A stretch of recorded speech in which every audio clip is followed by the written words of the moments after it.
തിരുവചനവർഷം തിരുവചനവർഷം വചനവർഷം തിരുവചനവർഷം നിന്നിൽ വസിച്ചിടാൻ തിരുവചനവർഷം നിന്നിൽ വസിച്ചിടാൻ വചനമാരി പൊഴിക്കണേ ദൈവമേ, തിരുവചനമാക്കി തീർക്കണേ എന്നെയും. ഈശോമിശിഹായ്ക്ക് സ്തുതിയായിരിക്കട്ടെ. ബൈബിൾ പഠന പരമ്പരയുടെ പുതിയൊരു എപ്പിസോഡിലേക്ക് നമ്മൾ പ്രവേശിക്കുകയാണ്. കഴിഞ്ഞ ആഴ്ചകളിലെ എപ്പിസോഡുകളിലൂടെ സോളമൻ രാജാവിൻ്റെ ജീവിതത്തെക്കുറിച്ചും അതിനു മുമ്പ് ദാവീദ് രാജാവിൻ്റെ ജീവിതത്തെക്കുറിച്ചും അദ്ദേഹം എങ്ങനെയാണ് രാജത്വത്തിലേക്ക് കടന്നു വന്നതിനെക്കുറിച്ചും പിന്നീട് കടന്നു വന്ന സോളമൻ രാജാവിനെക്കുറിച്ചും അദ്ദേഹത്തിൻ്റെ രാജവാഴ്ചയെക്കുറിച്ചും അദ്ദേഹത്തിൻ്റെ പ്രവർത്തനങ്ങളെക്കുറിച്ചും ദേവാലയത്തിൻ്റെ നിർമ്മാണത്തെക്കുറിച്ചുമൊക്കെ പറഞ്ഞു കഴിഞ്ഞു. ആ ദേവാലയത്തിൻ്റെ നിർമ്മാണം നമ്മൾ അവസാനം പറഞ്ഞു വെച്ചത് ഇതാണ്, ഒന്നുകൂടെ ഓർമ്മിപ്പിക്കുന്നു. പുറപ്പാട് പുസ്തകത്തിൻ്റെ പൂർണ്ണതയായിട്ടാണ് ഈ ദേവാലയത്തിൻ്റെ നിർമ്മാണത്തെ അവതരിപ്പിക്കുക. കാരണം പുറപ്പാട് പുസ്തകത്തിൽ പുറപ്പാടിൻ്റെ ലക്ഷ്യം വിവരിക്കുന്ന അവസരത്തിൽ ഞങ്ങളുടെ ദൈവമായ കർത്താവിന് ആരാധിക്കാൻ വേണ്ടി പുറപ്പെടണം എന്നുള്ള ആ വലിയ ലക്ഷ്യബോധം ഉള്ളിൽ നിന്ന് നിർത്തിക്കൊണ്ടാണ് ഇസ്രായേൽ ജനം ഈജിപ്ത് ദേശത്തു നിന്ന് യാത്രയാകുന്നത്. ആ ദൈവാരാധന സഫലമായിട്ട് തീരുന്നത് ദേവാലയത്തിൻ്റെ പണി പൂർത്തീകരിക്കുമ്പോഴാണ്. ആ പണിയുടെ വിവിധങ്ങളായിട്ടുള്ള മാനങ്ങളെക്കുറിച്ചാണ് കഴിഞ്ഞ പ്രാവശ്യത്തെ എപ്പിസോഡിൽ നമ്മൾ കണ്ടതെങ്കിൽ ഇന്ന് നമ്മൾ കാണുന്നത് സോളമൻ രാജാവ് നടത്തുന്ന മനോഹരമായ പ്രാർത്ഥനയെക്കുറിച്ചാണ്. ഇതുപോലെ ഉള്ളൊരു മനോഹരമായ പ്രാർത്ഥന വിശുദ്ധ ഗ്രന്ഥത്തിൽ ഒരിക്കലും കാണാൻ പറ്റില്ല. കാരണം ഇത് ഒരു വിശ്വാസിയുടെ ജീവിതത്തിൻ്റെ കേന്ദ്രസ്ഥാനമായിട്ട് നിൽക്കുക. ഒരു വിശ്വാസി ദൈവതിരുസന്നിധിയിൽ എന്തൊക്കെയാണ് പ്രാർത്ഥിക്കേണ്ടത് അതെല്ലാം ഈ പ്രാർത്ഥനയിൽ ഉൾപ്പെടുത്തിയിട്ടുണ്ട്. ഇത് സോളമൻ രാജാവ് പ്രാർത്ഥിച്ച പ്രാർത്ഥന എന്നതിലുപരിയായി ഇസ്രായേലിൻ്റെ ജീവിതത്തിൽ വന്നുപോയ എല്ലാ അനുഭവങ്ങളെയും മുൻനിർത്തിക്കൊണ്ട് ഈ അനുഭവങ്ങളുടെ മധ്യത്തിൽ ഇവൻ എങ്ങനെ പ്രാർത്ഥിക്കണം, എങ്ങനെ ജീവിക്കണം, എങ്ങനെ തമ്പുരാൻ്റെ മുമ്പിൽ അപേക്ഷിക്കണം എന്നതിനെക്കുറിച്ചുള്ള ചിന്തയാണ് ഇവിടെ കൊടുത്തിരിക്കുന്നത്. ഒരു വിശ്വാസിയുടെ ജീവിതത്തിൽ കഷ്ടതകൾ കടന്നു വരും, പരാജയങ്ങൾ കടന്നു വരും, ചിലപ്പോൾ യുദ്ധങ്ങൾ കടന്നു വരും. അതുപോലെ തന്നെ അവൻ്റെ വാഗ്ദാന ദേശത്ത് അവനെ നഷ്ടപ്പെടുത്തുന്ന, അവനെ പിന്തള്ളുന്ന സാഹചര്യങ്ങൾ കടന്നു വരും. മറ്റുള്ളവർ അവനെ കളിയാക്കുകയും മറ്റുള്ളവർ അവനെ മോശക്കാരനായിട്ട് ചിത്രീകരിക്കുകയും ചെയ്യുന്ന സാഹചര്യങ്ങൾ കടന്നു വരും. അതുപോലെ തന്നെ വിദേശികൾ പോലും ദൈവത്തിൻ്റെ നാമം പറയാൻ പോകുന്ന സാഹചര്യങ്ങൾ കടന്നു വരും. ഇവിടെയൊക്കെ ഒരു വിശ്വാസി എങ്ങനെ പ്രാർത്ഥിക്കണം, ഒരു വിശ്വാസി എങ്ങനെ തൻ്റെ വിശ്വാസത്തെ നിലനിർത്തണം എന്നതിനെ സൂചിപ്പിക്കാൻ വേണ്ടിയിട്ടാണ് 8-ാമത്തെ അധ്യായം സൂചിപ്പിച്ചിരിക്കുക. ആ 8-ാമത്തെ അധ്യായത്തിലെ പ്രധാനപ്പെട്ട പ്രമേയങ്ങളെയാണ് നമ്മൾ ഇന്നത്തെ ഈ എപ്പിസോഡിലൂടെ കാണുന്നത്. അതിനുശേഷം നമ്മൾ ഇസ്രായേലിൻ്റെയും ജൂദായുടെയും ഒക്കെ ഗോത്രങ്ങളെ വിഭജിക്കുന്നതും അതുപോലെ തന്നെ ഡിവൈഡഡ് മൊണാർക്കി വിഭജിതമാക്കപ്പെട്ട രാജഭരണത്തെക്കുറിച്ചുള്ള ചിന്തകളാണ് പിന്നീട് നമുക്ക് നൽകുന്നത്. ഇത് രണ്ട് കാര്യങ്ങളാണ് ഈ എപ്പിസോഡിൽ പ്രധാനമായിട്ട് ചേർത്തിരിക്കുക. ഒന്നാമതായിട്ട് നമുക്ക് നോക്കാം, ഇതെന്താണ്, ദേവാലയം എന്താണ്? ദേവാലയത്തിൻ്റെ പ്രത്യേകതകളെക്കുറിച്ച് പറയുമ്പോൾ 8-ാമത്തെ അധ്യായം 1-ാമത്തെ വാക്യം മുതൽ വിശുദ്ധ ഗ്രന്ഥകാരൻ പറയുന്നത് ഇപ്രകാരമാണ്. 1-ാമത്തെ വാക്യത്തിലൂടെ പറയുന്നു, ദേവാലയത്തിൻ്റെ പണി പൂർത്തിയാക്കി, 7-ാം മാസം പൂർത്തിയാക്കിയതിന് ശേഷം വാഗ്ദാന പേടകം സിറ്റി ഓഫ് ഡേവിഡ് അല്ലെങ്കിൽ ദാവീദിൻ്റെ നഗരത്തിൽ നിന്ന വാഗ്ദാന പേടകം ദേവാലയത്തിൽ പ്രതിഷ്ഠ നടത്തുകയാണ്. അവിടെ വെച്ച് വാഗ്ദാന പേടകം വെക്കാനുള്ള പീഠം ആശീർവദിക്കുന്നു, അല്ലെങ്കിൽ തൈലാഭിഷേകം നടത്തുന്നു, അവിടെ കൊണ്ടുവന്ന് പ്രതിഷ്ഠിക്കുന്നു. ജനമെല്ലാം പ്രാർത്ഥനയോടുകൂടി വാഗ്ദാന പേടകത്തിന് മുമ്പ് നിൽക്കുമ്പോഴാണ് ഈ സോളമൻ രാജാവ് ഈ ദേവാലയത്തിൻ്റെ പ്രസക്തിയെക്കുറിച്ച് പറയുന്ന ഭാഗമാണ് 14-ാമത്തെ വാക്യത്തിലൂടെ കാണുക. എന്താണ് പ്രസക്തി? ഈ 14-ാമത്തെ വാക്യം മുതൽ നമ്മൾ വായിക്കുമ്പോൾ ഇതിന് തൊട്ട് മുമ്പ് കഴിഞ്ഞ എപ്പിസോഡിൽ നമ്മൾ വായിച്ച് കേട്ട അല്ലെങ്കിൽ ധ്യാനിച്ച വചനഭാഗം നമ്മളുടെ ശ്രദ്ധയിലേക്ക് കൊണ്ടുവരികയാണ്. നമ്മളെപ്പോഴും ഓർത്തോണം, ഓരോ വചനഭാഗം വായിക്കുമ്പോഴും അല്ലെങ്കിൽ ഓരോന്നിൻ്റെയും റെഫറൻസ് പറയുമ്പോഴും ആ വചനഭാഗം എടുത്ത് മുൻപിൽ വെച്ച് വായിക്കുമ്പോഴാണ് ആ വചനഭാഗത്തെ നമ്മൾ ധ്യാനിക്കുകയും പ്രാർത്ഥിക്കുകയും പഠിക്കുകയും ചെയ്യുന്നത്. 1 രാജാക്കന്മാരുടെ പുസ്തകം 8-ാം അധ്യായം 14-ാമത്തെ വാക്യം നമുക്കൊന്ന് വായിച്ചു നോക്കാം. രാജാവ് തിരിഞ്ഞ് കൂടി നിന്ന് ഇസ്രായേൽ സമൂഹത്തെ അനുഗ്രഹിച്ചു. അവൻ പറഞ്ഞു, ശ്രദ്ധിച്ചോണം, ഇസ്രായേലിൻ്റെ ദൈവമായ കർത്താവ് വാഴ്ത്തപ്പെടട്ടെ. എൻ്റെ പിതാവായ ദാവീദ് നൽകിയ വാഗ്ദാനം തൻ്റെ കരങ്ങളാൽ ഇതാ അവിടുന്ന് പൂർത്തിയാക്കിയിരിക്കുന്നു. അവിടുന്ന് ദാവീദിനോട് അരുളിച്ചെയ്തു, എൻ്റെ ജനമായ ഇസ്രായേലിനെ ഈജിപ്തിൽ നിന്ന് മോചിപ്പിച്ച നാൾ മുതൽ എനിക്ക് ആലയം പണിയാൻ ഇസ്രായേൽ ഗോത്രങ്ങളിൽ നിന്ന് ഞാൻ ഒരു നഗരവും തിരഞ്ഞെടുത്തില്ല. എന്നാൽ എൻ്റെ ജനമായ ഇസ്രായേലിന് നായകനായ ഞാൻ ദാവീദിനെ തിരഞ്ഞെടുത്തു. ഇസ്രായേലിൻ്റെ ദൈവമായ കർത്താവിന് ആലയം പണിയാൻ എൻ്റെ പിതാവായ ദാവീദ് അത്യധികം ആഗ്രഹിച്ചു. എൻ്റെ പിതാവായ ദാവീദിനോട് കർത്താവ് അരുളിച്ചെയ്തിട്ടുണ്ടായിരുന്നു, എനിക്ക് ആലയം പണിയാനുള്ള നിൻ്റെ അഭിലാഷം നല്ലത് തന്നെ, എങ്കിലും നീ അത് നിർമ്മിക്കുകയില്ല. എനിക്ക് ജനിക്കാനിരിക്കുന്ന ഒരു പുത്രൻ എനിക്ക് ആലയം പണിയും. ഇതാ കർത്താവേ, നിൻ്റെ വാഗ്ദാനം ഇവിടെ പൂർത്തിയാക്കിയിരിക്കുന്നു. ഏത് ഭാഗത്താണ് കാണുന്നത്? 2 സാമുവേലിൻ്റെ പുസ്തകം 7-ാം അധ്യായം 4 മുതലുള്ള തിരുവചനങ്ങളിലാണ് ഇത് കാണുക.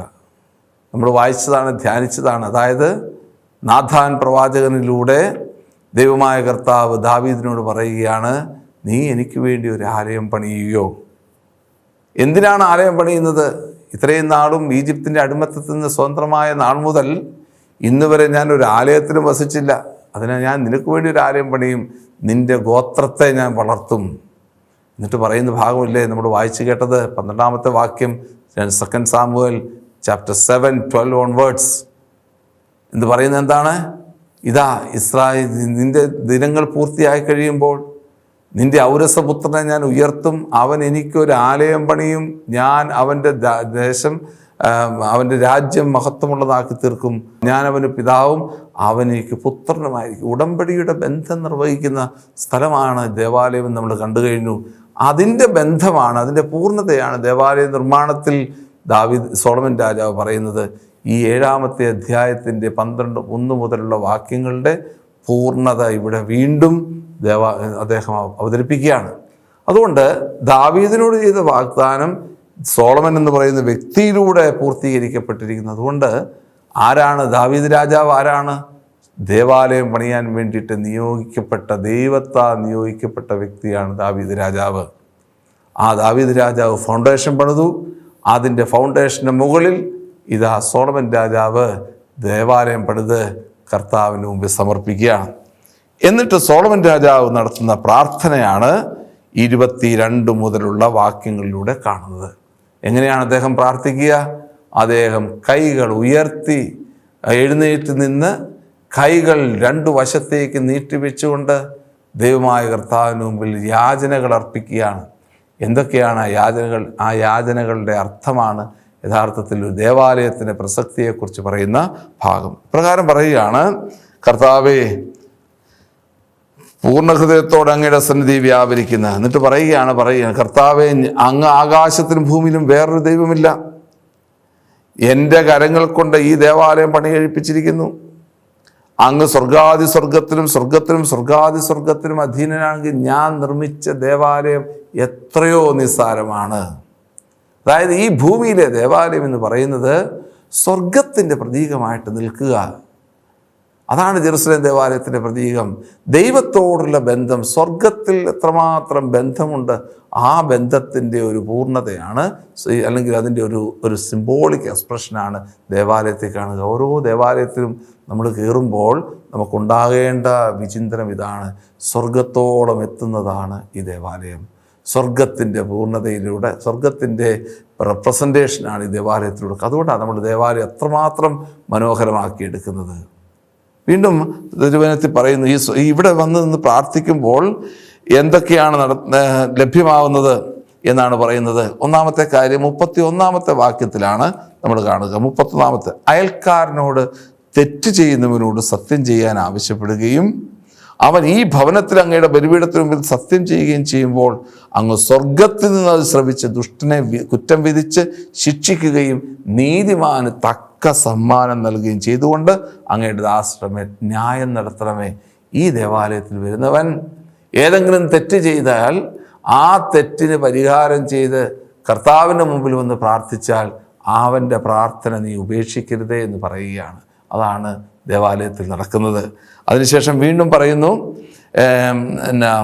33-ാമത്തെ വാക്യത്തിൽ ഇപ്രകാരം, അങ്ങയുടെ ജനമായ ഇസ്രായേൽ അങ്ങേക്കെതിരായി പാപം ചെയ്ത് ശത്രുക്കളുടെ മുമ്പിൽ പരാജയപ്പെടുകയും പശ്ചാത്തപിച്ച് അങ്ങയുടെ നാമം ഏറ്റുപറഞ്ഞ് ഈ ഭവനത്തിൽ വെച്ച് അങ്ങയോട് അപേക്ഷിക്കുകയും ചെയ്താൽ സ്വർഗത്തിൽ നിന്ന് കൊടുക്കണമേ.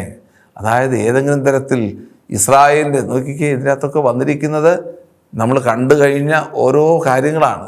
ന്യായാധിപന്മാരുടെ പുസ്തകത്തിൽ കണ്ട അതേ കാര്യമാണ് ഇവിടെ വരുന്നത്. ഇസ്രായേൽ പാപം ചെയ്ത് അങ്ങയുടെ ശത്രുക്കളുടെ മുമ്പിൽ പരാജയപ്പെടുകയും ശത്രുക്കൾ അവരെ കൊണ്ടുപോവുകയും അങ്ങനെ അവർ ആ ശത്രുക്കളുടെ ഇടയിൽ നിന്ന് നിലവിളിച്ച് കർത്താവ് അവർക്ക് അനുഗ്രഹങ്ങളും രക്ഷകനെക്കുറിച്ച് വാഗ്ദാനം കൊടുക്കുകയും ചെയ്തതിന് ശേഷം നിന്റെ ദൈവമായ കർത്താവ് നിന്റെ അടുത്ത് വന്ന ഈ ദേവാലയത്തിൽ വന്ന് പ്രാർത്ഥിച്ചാൽ അവർക്ക് നീ ഉത്തരം കൊടുക്കണമേ. അനുഗ്രഹങ്ങൾ കൊടുക്കാൻ വേണ്ടിയിട്ടുള്ള പ്രാർത്ഥനയാണ്.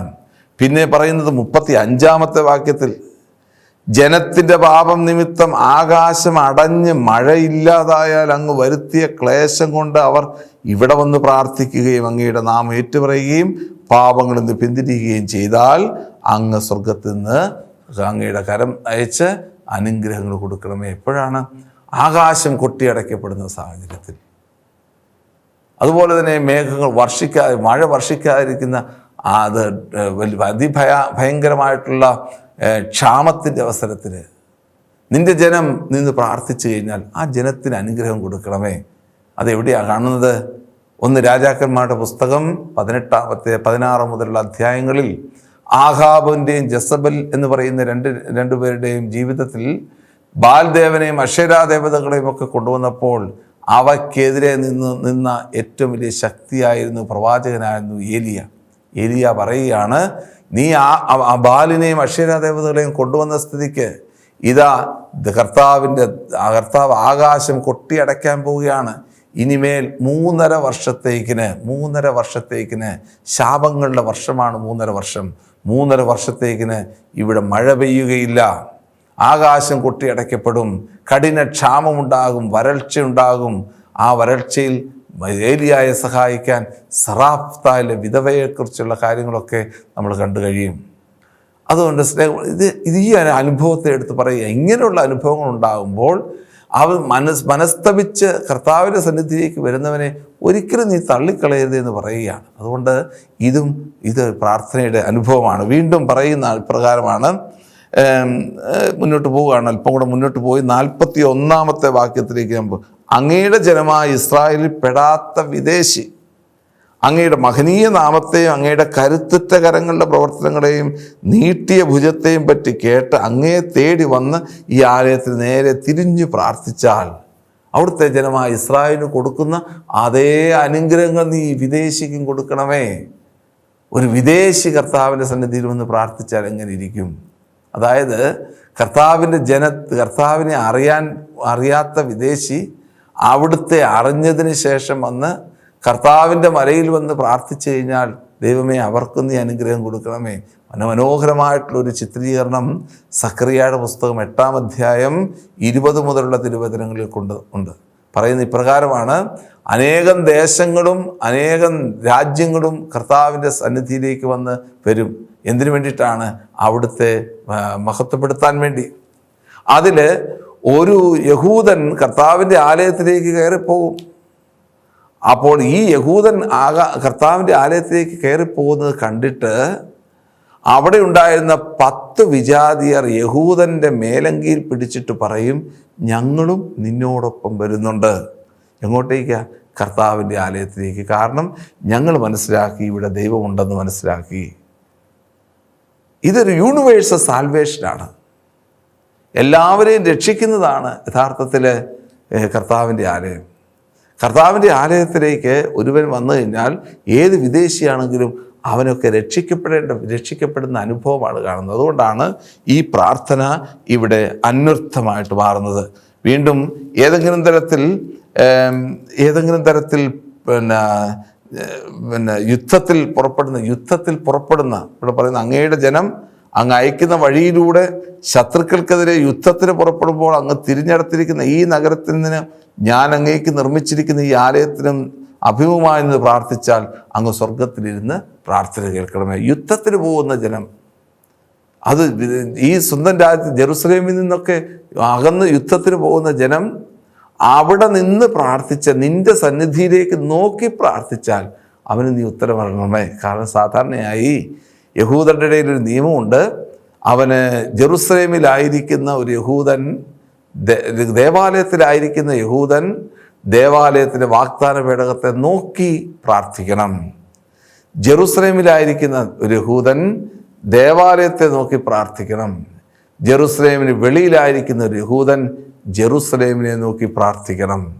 അപ്പോൾ ഒരു വ്യക്തിയുടെ ദൃഷ്ടി മുഴുവനും അവൻ എവിടെയായിരുന്നാലും ഏത് പ്രദേശത്തായാലും ആ വ്യക്തിയുടെ ദൃഷ്ടി മുഴുവനും പതിയേണ്ടത് ജെറുസലേം ആകുന്ന ആ വലിയ സ്ഥലത്തേക്ക്, ദേവാലയമാകുന്ന മഹനീയമായിട്ടുള്ള ഗിരിയിലേക്കാകണം എന്ന് ഓർമ്മിപ്പിക്കുകയാണ് ഈ വാക്യങ്ങളിലൂടെ.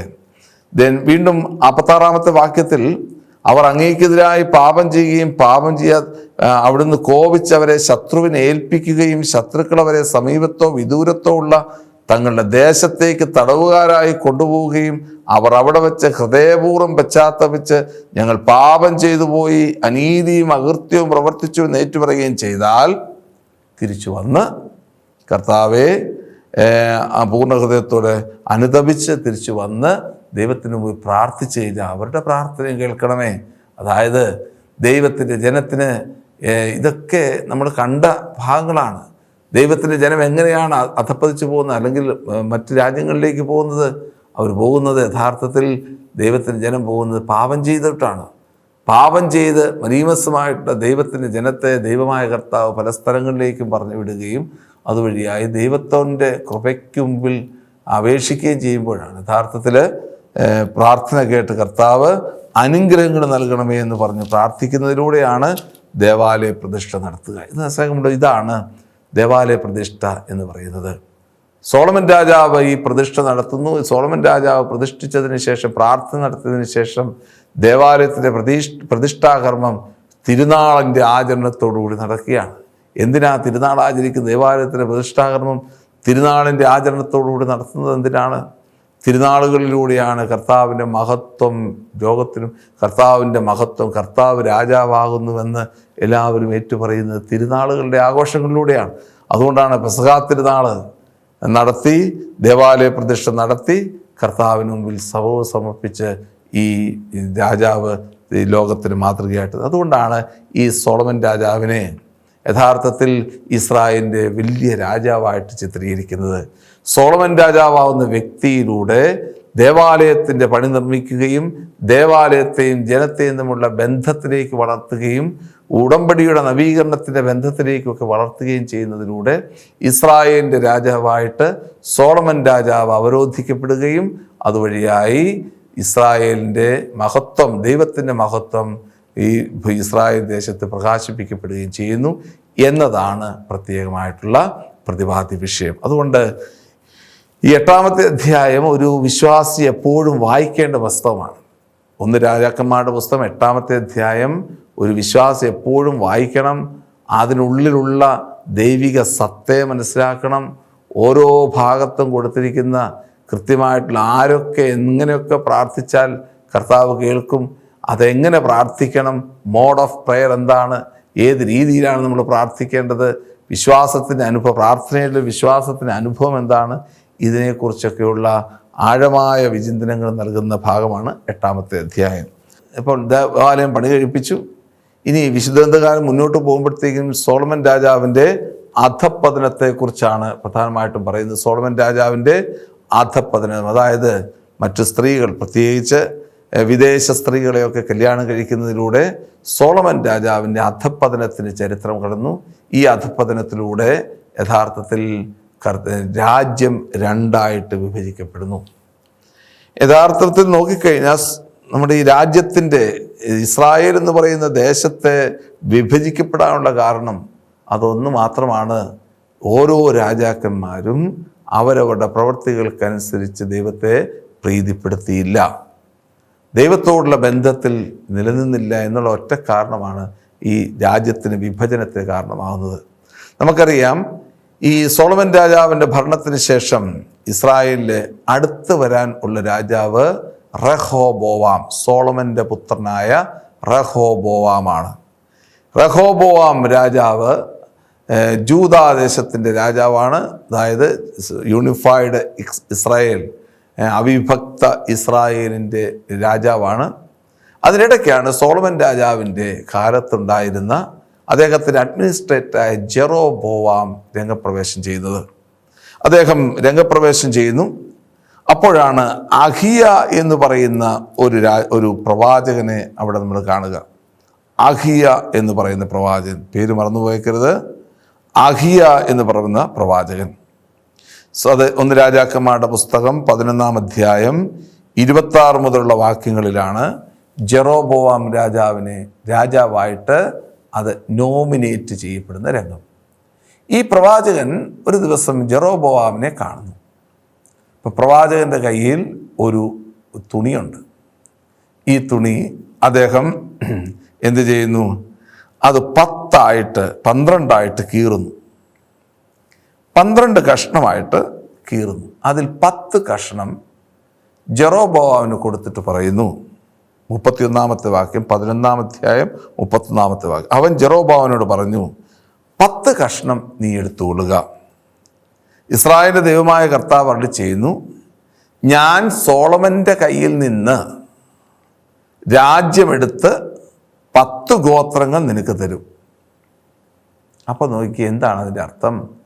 തുണി കീറുന്നതും 10 ഗോത്രങ്ങളെ 10 കഷ്ണം കൊടുക്കുന്നതും ഒക്കെ ഒരു സിംബോളിസമാണ്. ജെറോബോവാം എന്ന് പറയുന്ന ആ രാജാവിന് ദൈവമായ കർത്താവ് പറയുകയാണ്, സോളമൻ രാജാവിൻ്റെ കയ്യിൽ നിന്ന് 10 കഷ്ണങ്ങൾ, 10 ഗോത്രങ്ങളെ ഞാൻ നിനക്ക് തരാൻ പോവാം. മിച്ചം വരുന്ന 2 ഗോത്രങ്ങളുണ്ട്. 32-ാമത്തെ വാക്യത്തിൽ പറയുന്ന ഇപ്രകാരമാണ്, എൻ്റെ ദാസനായ ദാവീദിനെ ഓർത്തും ഇസ്രായേലിലെ എല്ലാ ഗോത്രങ്ങളിൽ നിന്നും ഞാൻ തിരഞ്ഞെടുത്ത ജെറുസലേം നഗരത്തെ ഓർത്തും അവന് ഒരു ഗോത്രം നൽകും. നോക്കിക്കേ, എന്താണ്? സോളമൻ രാജാവിൻ്റെ ഗോത്രം ഇനി വരാൻ പോകുന്നത് ജൂദാ മാത്രമേ ഉള്ളൂ. കാരണം ജൂദാ ഗോത്രം സോളമൻ്റെ പിൻതലമുറയ്ക്ക് മാത്രമായിട്ട് കൊടുക്കും. അതിൻ്റെ കാരണം എൻ്റെ ദാസനായ ദാവീദിനെ ഓർത്ത് 2 സാമൂവേലിൻ്റെ പുസ്തകം 7-ാം അധ്യായം 12 മുതലുള്ള തിരുവചനങ്ങളിൽ ദാവീദിന് കൊടുത്ത അൺകണ്ടീഷണൽ, ജൂദായ്ക്ക് കൊടുത്ത അൺകണ്ടീഷണൽ കവനൻ്റിനെ ഓർത്ത്, ഉടമ്പടിയെ ഓർത്ത്, രണ്ടാമത് എൻ്റെ സ്ഥലമായ ജെറുസലേം നഗരത്തെ ഓർത്ത്, ഞാൻ തിരഞ്ഞെടുത്ത ജെറുസലേം നഗരത്തെ ഓർത്ത്, അതിൽ സ്ഥിതി ചെയ്യുന്ന, ആ ജൂദാ ഗോത്രത്തിൽ സ്ഥിതി ചെയ്യുന്ന ജെറുസലേം നഗരത്തെ ഓർത്ത് ഞാൻ 2 ഗോത്രം അവന് കൊടുക്കും. ആ ഗോത്രം പിന്നീട് സോളമൻ രാജാവിൻ്റെ സക്സഷനിലൂടെ അല്ലെങ്കിൽ പിൻഗാമികളിലൂടെ അതെന്നേക്കും നിലനിൽക്കുന്നതായിരിക്കുമെന്ന് അഹിയ എന്ന് പറയുന്ന പ്രവാചകൻ മുന്നറിയിപ്പ് നൽകുന്നതിലൂടെ ഒരു പുതിയ ഒരു രാജ്യത്തിലേക്ക് പ്രവേശിക്കുകയാണ് വിശുദ്ധ ഗ്രന്ഥകാരൻ. സോളമൻ്റെ പതനം മൂലം ഇസ്രായേലും ജൂദായും 2ആയിട്ട് പിരിയാനിടയായി, ഒരു വ്യക്തി ചെയ്ത പാപം മൂലം. അത് വീണ്ടും നമ്മൾ ഓർമ്മിപ്പിക്കുന്നത് 1 രാജാക്കന്മാരുടെ പുസ്തകം 6-ാം അധ്യായം 12-ാമത്തെ വാക്യവും അതേ പുസ്തകം 9-ാമത്തെ അധ്യായത്തിൻ്റെ ആരംഭത്തിലും നമ്മൾ കാണുന്നത്, നീ കർത്താവിൻ്റെ കൽപ്പനകൾക്കും ചട്ടങ്ങൾക്കും അനുസരിച്ച് ജീവിച്ചാൽ ഞാൻ നിൻ്റെ പിതാക്കന്മാരോട് വാഗ്ദാനം ചെയ്ത ആ ദേശം നിനക്ക് ഞാൻ തരും. ജീവിച്ചില്ലെങ്കിലോ അത് നിന്നിൽ നിന്ന് ഞാൻ എടുക്കും, നിന്നെ ഞാൻ നിഷ്കാസനം ചെയ്യും. അതിൻ്റെ പൂർത്തീകരണമാണ് മറ്റ് ഭാര്യമാരെ സ്വീകരിക്കുകയും വിദേശ വനിതകളെ സ്വീകരിക്കുകയും ഒക്കെ ചെയ്ത സോളമൻ രാജാവിൻ്റെ ജീവിതത്തിലേക്ക് കടന്നു വന്നിരിക്കുന്നത്. അതുവഴിയായി രാജ്യം 2ആയിട്ട് വേർതിരിയുന്ന രംഗമാണ് നമ്മൾ കാണുക. ഇതാണ് 11-ാമത്തെ അധ്യായത്തിലൂടെ മനസ്സിലാക്കുക. അതായത് ഇസ്രായേൽ എന്ന് പറയുന്ന യൂണിഫൈഡ് മൊണാർക്കി, അവിഭക്ത രാജ്യത്വം ഇതാ വിഭജിക്കപ്പെടുന്നു. ഇസ്രായേൽ എന്നും ജൂദ എന്നും വിഭജിക്കപ്പെടുന്നു. ഇതിൻ്റെ മറ്റു ഭാഗങ്ങളാണ് ഇനി നമ്മൾ കാണാൻ പോകുന്ന അടുത്ത അധ്യായങ്ങളിൽ വെളിവായിട്ട് കാണുന്നത്. ഇനി ഒന്നുകൂടി നമുക്ക് പരിശോധിച്ച് നോക്കാം. വീണ്ടും റഹോബോവാം രാജാവ് 12-ാമത്തെ അധ്യായം മുതൽ വളരെ മനോഹരമായിട്ടുള്ള അനുഭവങ്ങളിലൂടെ കടന്നു വരികയാണ്. എന്താണ് ഈ വേർതിരിവിൻ്റെ പ്രത്യേകത, അതിൻ്റെ ദൈവശാസ്ത്രം എന്താണ് എന്ന് കൃത്യമായിട്ട് മനസ്സിലാക്കുന്ന ഭാഗമാണ് 12-ാമത്തെ അധ്യായം മുതൽ. അതിൽ ഇപ്രകാരമാണ് പറയുന്നത്. റഹോബോവാം രാജാവ്, അതായത് സോളമൻ്റെ പിൻഗാമിയായ റഹോബോവാം ഷെക്കേമിൽ വരികയാണ്. ഷെക്കേം നമുക്കറിയാം, കഴിഞ്ഞ ദിവസങ്ങളിലെ പഠനങ്ങളിലൂടെയൊക്കെ ഷെക്കേമിനെ കുറിച്ച് നമ്മൾ മനസ്സിലാക്കി. അവിടെയാണ് രാജ്യത്വം ആരംഭിച്ചത്. അബിമേലെക്ക് എന്ന് പറയുന്ന വ്യക്തി, അതായത് ഗിദെയോണിൻ്റെ പുത്രനായ ന്യായാധിപന്മാരുടെ പുസ്തകം 9-ാമത്തെ അധ്യായത്തിൽ ഗിദെയോണിൻ്റെ പുത്രനായ അബിമേലെക്ക് എന്ത് ചെയ്തു? ഷെക്കേമിലേക്ക് ആളുകളെ വിളിച്ചുകൂട്ടി രാജ്യത്വം പ്രഖ്യാപിക്കുകയാണ്. അതിനു മുമ്പ് നമ്മൾ കണ്ടു കഴിഞ്ഞ ജോഷുവയുടെ പുസ്തകത്തിൽ ജോസഫിൻ്റെ അസ്ഥി കൊണ്ട് വെച്ചിരുന്ന സ്ഥലം ഷെക്കേമാണെന്ന് മനസ്സിലാക്കി. ഷെക്കേം എന്ന് പറയുന്ന സ്ഥലത്ത് റഹോബോവാം, സോളമൻ്റെ പുത്രനായ റഹോബോവാം വന്നു. അദ്ദേഹം 2 വ്യക്തികളോട് ചോദിക്കുകയാണ്. അദ്ദേഹം രാജ്യം ഏറ്റെടുക്കാൻ പോവാ. കാരണം ഇത് രാജ്യം ഏറ്റെടുക്കുക എന്ന് പറഞ്ഞു കഴിഞ്ഞാൽ യൂണിഫൈഡ് മൊണാർക്കി ആയിരുന്നെന്ന്. രാജ്യം ഏറ്റെടുക്കാൻ പോവുകയാണ്. സോളമൻ രാജാവിന് ശേഷം 2 വ്യക്തികളോട് ചോദിക്കുക. ഒരു കൂട്ടം വ്യക്തികൾ എന്ന് പറഞ്ഞാൽ പ്രായം ചെന്നവരാണ്. മറ്റൊരു കൂട്ടം വ്യക്തികൾ എന്ന് പറയുന്നത് ചെറുപ്പക്കാരാണ്. പ്രായം ചെന്നവരോട് ചോദിച്ചു, ഞാൻ എങ്ങനെ ഈ രാജ്യത്തെ മുന്നോട്ട് കൊണ്ടുപോകണം? ഉടനെ അവർ പറഞ്ഞു, എൻ്റെ മകനെ, എൻ്റെ രാജാവേ, അങ്ങയുടെ പിതാവ് വളരെയധികം ടാക്സ് നടത്തിയിരുന്നു. ആളുകളുടെ നിന്ന് ഇത്രയൊക്കെ മേടിച്ചു കഴിഞ്ഞാൽ നമുക്ക് രക്ഷയില്ല. അതുകൊണ്ട് ഈ ടാക്സൊക്കെ കുറയ്ക്കണം. അതുപോലെ തന്നെ മറ്റു കാര്യങ്ങളൊക്കെ വളരെ സ്വസ്ഥമായിട്ട് കൊണ്ടുപോകണം. ഓക്കെ, ശരി എന്ന് പറഞ്ഞുകൊണ്ട് റഹോബോവാം സമ്മതിച്ചു. 2-ാമത്തെ ഉപദേശം ചെറുപ്പക്കാരോടാണ്. നമുക്കൊക്കെ അറിയാമല്ലോ ചെറുപ്പക്കാരൊക്കെ എങ്ങനെയാണ് പ്രതികരിക്കുന്നതെന്നൊക്കെ നമുക്കറിയാമല്ലോ. ചെറുപ്പക്കാരുടെ പ്രതികരണം ഇപ്രകാരമായിരുന്നു. അല്ലയോ രാജാവേ, അങ്ങ് ഇതൊക്കെ ചെയ്തു, പക്ഷേ അതുപോരാ, അല്പം കൂടെ കൂടുതൽ ശക്തമായിട്ട് ചെയ്യണം. നിൻ്റെ പിതാവ് 10% ടാക്സ് മേടിച്ചുള്ളെങ്കിൽ നീ GST ഉൾപ്പെടെ 50% ടാക്സ് മേടിക്കണം, എങ്കിലേ നിൻ്റെ പേര് ശരിയാകത്തുള്ളൂ. ഇത് കേട്ടപ്പോൾ രാജാവിനൊന്നു രോമാഞ്ചമായി. റഹോബോവാം രാജാവ് പറഞ്ഞു, ശരി, പ്രായം ചെന്നവരുടെ ഉപദേശം ഞാൻ സ്വീകരിക്കുന്നില്ല, ഈ ചെറുപ്പക്കാരുടെ ഉപദേശം സ്വീകരിക്കുന്നു. ഇത് കേട്ട മാത്രയിൽ ജെറോബോവാം പറഞ്ഞ വാക്ക് വളരെ ശ്രദ്ധേയമാണ്.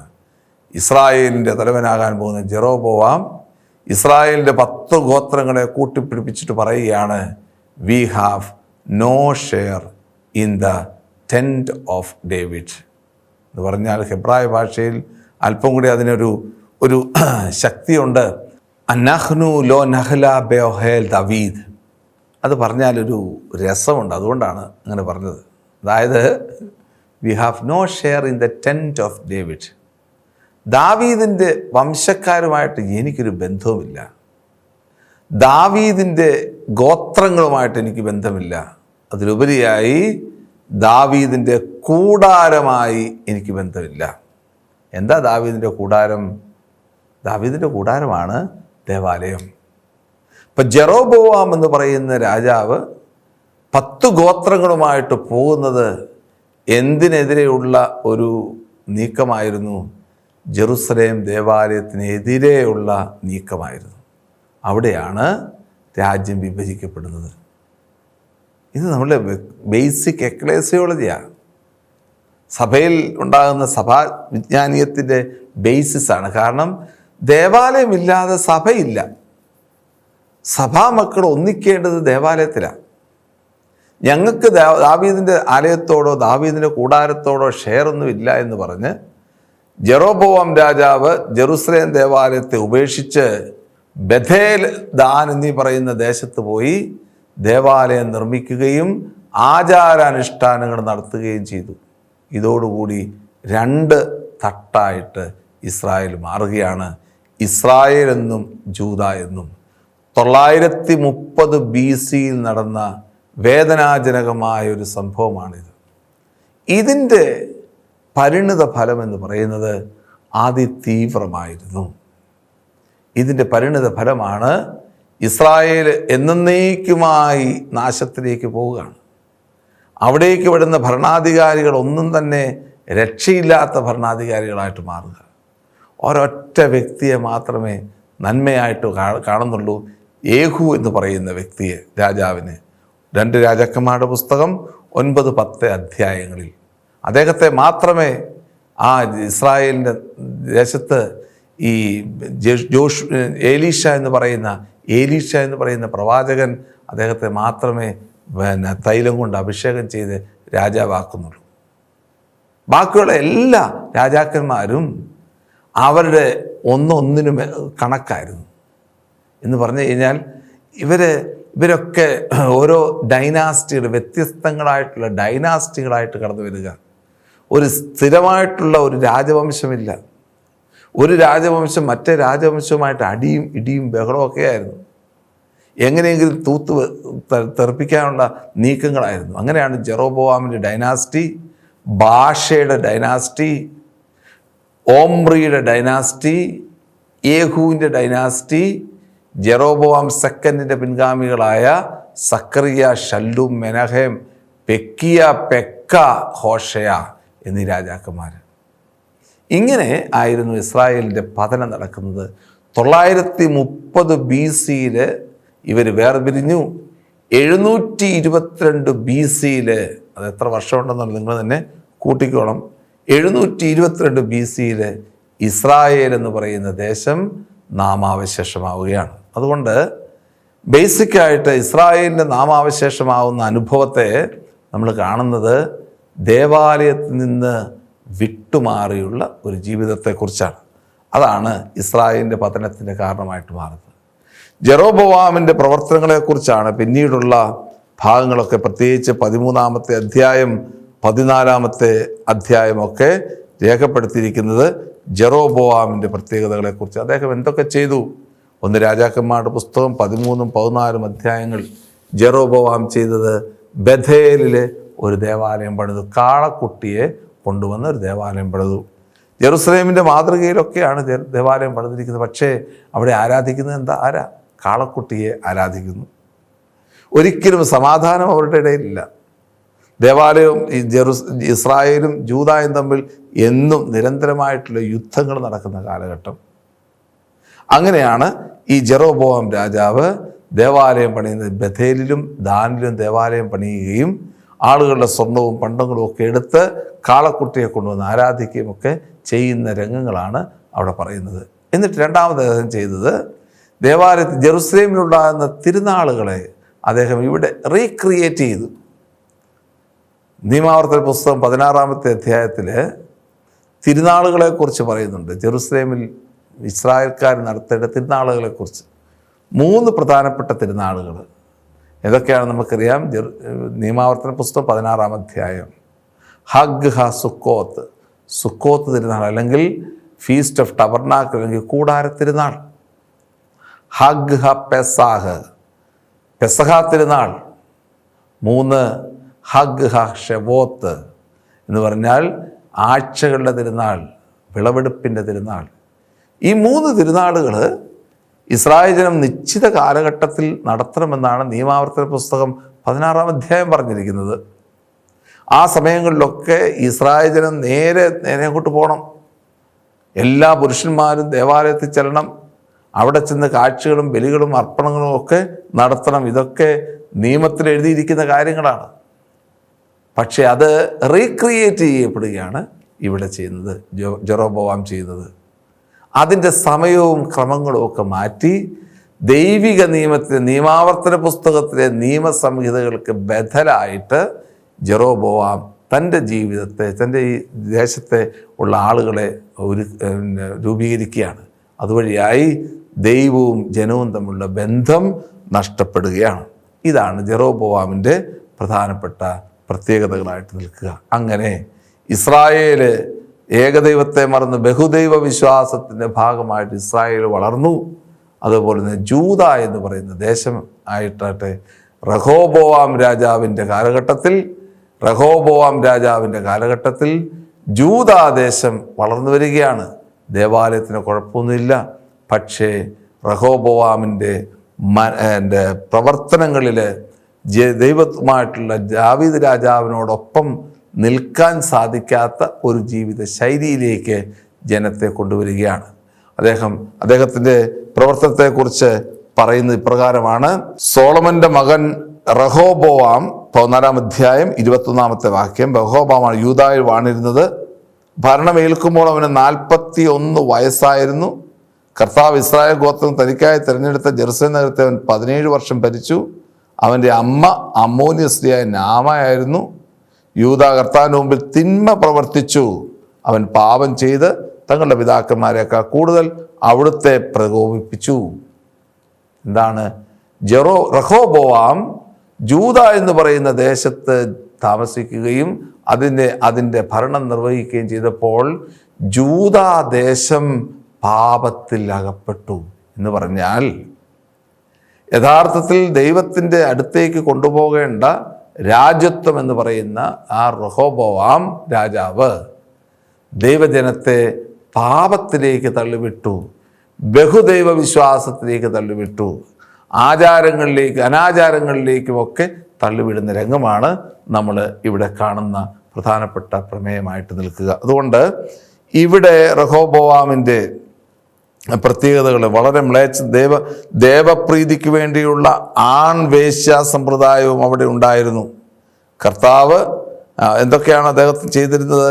അവൻ പൂജാഗിരികളും സ്തംഭങ്ങളും ഉണ്ടാക്കി എല്ലാ കുന്നുകളുടെ മുകളിലും എല്ലാ വൃക്ഷങ്ങളുടെയും ചുവട്ടിലും അക്ഷേരാ പ്രതിഷ്ഠകൾ സ്ഥാപിക്കുകയും ചെയ്തു.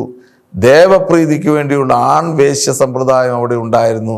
കർത്താവ് ഇസ്രായേൽ ജനത്തിന് മുമ്പിൽ നിന്ന് അകറ്റിയ ജനതകളുടെ എല്ലാ മ്ലേച്ഛകളിലും അവർ മുഴുകി. റഹോബോവാം രാജാവ് ജൂദയ എന്ന് പറയുന്ന ദേശത്ത് ദേവാലയം ഇരിക്കുമ്പോൾ തന്നെ സെൻട്രാലിറ്റിയായ ഇസ്രായേലിൻ്റെ സെൻട്രൽ പോർഷനായ ദേവാലയം ഇരിക്കുമ്പോൾ തന്നെ എല്ലാ മ്ലേച്ഛതകളിലേക്കും അകപ്പെട്ടു എന്ന് പറഞ്ഞു കഴിഞ്ഞാൽ മ്ലേച്ഛതകളാണ് റഹോബോവാം നടത്തിയ മ്ലേച്ഛതകളാണ്. ഒന്ന്, അദ്ദേഹം പൂജാഗിരികൾ ഉണ്ടാക്കി. എന്താ ഈ പൂജാഗിരി? ബമ്മോത്ത് എന്നാണ് ഹെബ്രായ ഭാഷയിൽ പറയുന്നത്. ഉയർന്ന പീഠമെന്നാണ് പറയുന്നത്. അവിടെയൊക്കെ ജെറുസലേം ദേവാലയത്തിൽ മാത്രമല്ല, അതിൻ്റെ ഉള്ളിലും അതിൻ്റെ പുറത്തുമൊക്കെ ആയിട്ട് വിഗ്രഹങ്ങളെ വെച്ചുകൊണ്ട് വിഗ്രഹാരാധന നടപ്പിലാക്കി. ഇപ്പം ജെറുസലേം ദേവാലയം മലീമസപ്പെടുത്തുകയാണ്. സോളമൻ രാജാവിലൂടെ തുടങ്ങിയ ഈ മലിനമാക്കൽ പ്രക്രിയയാണ്. കാരണം സോളമൻ രാജാവ് ധാരാളം ഭാര്യമാരുണ്ടായിരുന്നപ്പോൾ ഓരോ ഭാര്യമാരുടെയും കുലദൈവങ്ങളെ ജെറുസലേം ദേവാലയത്തിൽ കൊണ്ട് സ്ഥാപിക്കുമായിരുന്നു. അതുകൊണ്ട് ആ ജെറുസലേം ദേവാലയം ഏകദൈവത്തിൻ്റെ ഉള്ള വിശ്വാസത്തിൻ്റെ ദേവാലയം ആയിരുന്നില്ല, ബഹുദൈവ വിശ്വാസമായിരുന്നു ആദ്യകാലങ്ങളിൽ ഉണ്ടായിരുന്നത്. അതിന് വീണ്ടും ആക്കം കൂട്ടാൻ വേണ്ടിയിട്ടാണ് റഹോബോവാം രാജാവ് ദേവാലയത്തിനുള്ളിലും ദേവാലയത്തിന് പുറത്തുമൊക്കെയായി പൂജാഗിരികൾ ഉണ്ടാക്കുകയും അതുവഴിയായിട്ട് ധാരാളം ആളുകളെ വിഘടിപ്പിക്കുകയും ചെയ്തത്. കാരണം ഓരോ ദേവന്മാരുടെ പിന്നാലെ പോവുക. നമുക്കൊക്കെ അറിയാം, പല ദേവന്മാരുണ്ടെങ്കിൽ ഉള്ള ബുദ്ധിമുട്ടുകളും പ്രയാസങ്ങളും ഒക്കെ നമുക്കറിയാം. ഓരോ ദേവന്മാരുടെ പിന്നാലെയും പോയിക്കൊണ്ട് ഗിരികളിലൂടെ ഇസ്രായേലിനെ അശുദ്ധമാക്കിയത്. വീണ്ടും രണ്ടാമത്തെ ഭാഗമാണ് അക്ഷേരാദേവതകളെയൊക്കെ ആരാധിക്കുന്നു. ഓരോ അക്ഷേരാദേവത എന്ന് പറഞ്ഞാൽ ഞാൻ നേരത്തെ സൂചിപ്പിച്ചായിരുന്നു, ഒരു മരമാണ്. മരം അല്ലേ? മരങ്ങളെ ദേവതകളായിട്ട് കാണുന്ന പ്രക്രിയ. ഇങ്ങനെ അക്ഷേരാദേവതകളുടെ പിന്നാലെ ആളുകൾ പോയി. മൂന്നാമതായിട്ടൊരു വലിയ പാപമാണ് ദേവപ്രീതിക്ക് വേണ്ടി ആൺവേശ്യ സമ്പ്രദായം നടപ്പിലാക്കി. റഹോബോവാം രാജാവ് നടപ്പിലാക്കിയ ഏറ്റവും മ്ലേച്ഛതയാണ് ആൺവേശ്യ സമ്പ്രദായം. പുരുഷന്മാരുടെ വേശ്യ സമ്പ്രദായം ദേവപ്രീതിക്കാണെന്ന് പറഞ്ഞുകൊണ്ട് ദേവാലയത്തിന് ചുറ്റുവട്ടത്തിലും ആൺവേശ്യകളെ കൊണ്ട് നിറച്ചു. ഇത് ആസ എന്ന് പറയുന്ന രാജാവിൻ്റെ കാലഘട്ടത്തിലും അബിയാം എന്ന് പറയുന്ന രാജാവിൻ്റെ കാലഘട്ടത്തിലും ഒക്കെ ഉണ്ടായിരുന്നു, കണ്ടിന്യൂ ചെയ്തു പോകുന്നു. ഇതെല്ലാം മ്ലേച്ഛതകളായിരുന്നു. അങ്ങനെയാണ് റഹോബോവാം എന്ന് പറയുന്ന രാജാവ് ജൂദാദേശത്ത് നടത്തിയ മ്ലേച്ഛമായിട്ടുള്ള പ്രവർത്തനങ്ങൾ. ഇനി ഇദ്ദേഹത്തിൻ്റെ ഇനി വരുന്ന തലമുറകൾ എങ്ങനെയാണ് ഇവരെയൊക്കെ വിവരിക്കുന്നത്, ഇവരെയൊക്കെ മനസ്സിലാക്കുന്നത്? രാജ്യത്വം എങ്ങനെയാണ് നഷ്ടപ്പെട്ടു പോകുന്നത്? രാജ്യത്വം കർത്താവ് ആഗ്രഹിക്കുന്ന പോലുള്ള രാജ്യത്വത്തിലേക്ക് ഈ രാജാക്കന്മാർ വന്നോ? അല്ലെങ്കിൽ ഇവരെങ്ങനെയാണ് ഈ രാജ്യത്വത്തിൻ്റെ ഭാഗമായിട്ട് മാറുന്നത് എന്നൊക്കെ അടുത്ത എപ്പിസോഡിലൂടെ നമുക്ക് മനസ്സിലാക്കാൻ പറ്റും. അതുകൊണ്ട് ഈ കഴിഞ്ഞ എപ്പിസോഡുകളിലൂടെ ഇസ്രായേലിൻ്റെ പതനത്തെ, ഇസ്രായേൽ യൂണിഫൈഡ് മൊണാർക്കി അല്ലെങ്കിൽ അവിഭക്ത രാജ്യത്വത്തിൻ്റെ ആ ഭാഗം നഷ്ടപ്പെട്ട് കർത്താവിനെതിരെ തിന്മ ചെയ്തപ്പോൾ, ദേവാലയത്തിനെതിരെ ചലിച്ചപ്പോൾ ഇതാ രാജ്യം വിഭജിക്കപ്പെടുകയും ഇസ്രായേലും ജൂദാ എന്നുമെന്ന് രണ്ടായിട്ട് വിഭജിക്കപ്പെടുകയും അങ്ങനെ ദൈവത്തിൻ്റെ ആലയത്തെ അശുദ്ധമാക്കാൻ വേണ്ടിയിട്ട് റഹോബോവാം നടത്തുന്ന പ്രക്രിയകൾ, ജെറോബോവാം എന്ന് പറയുന്ന വ്യക്തിയാകട്ടെ ഇസ്രായേലിൽ വേറെ ദേവാലയങ്ങൾ ഉണ്ടാക്കി ആ ദേവാലയത്തിലൂടെ ഇസ്രായേലിൻ്റെ ദൈവത്തിൻ്റെ മഹത്വത്തെ നഷ്ടപ്പെടുത്തിയ സംഭവങ്ങൾ ഓരോന്നായിട്ട് തുടർക്കഥയായിട്ട് പോകുന്നു. ഇതിൻ്റെയൊക്കെ ശിക്ഷ എന്താണ്? അസീറിയൻ വിപ്ലവവും അതുപോലെ തന്നെ ബാബിലോണിയൻ വിപ്ലവവും. ഇതിലേക്ക് ആണ് ഇനി അടുത്ത ക്ലാസ്സുകൾ കടന്നു പോവുക. എങ്ങനെയാണ് അസീറിയയിലേക്ക് ഇസ്രായേൽക്കാരെ കൊണ്ടുപോകുന്നത്, എങ്ങനെയാണ് ബാബിലോണിലേക്ക് ഇസ്രായേൽക്കാരെ കൊണ്ടുപോകുന്നത്, ഇതിനെക്കുറിച്ചുള്ള ഭാഗങ്ങൾ അടുത്ത എപ്പിസോഡുകളിലൂടെ നിങ്ങൾക്ക് ലഭ്യമാണ്.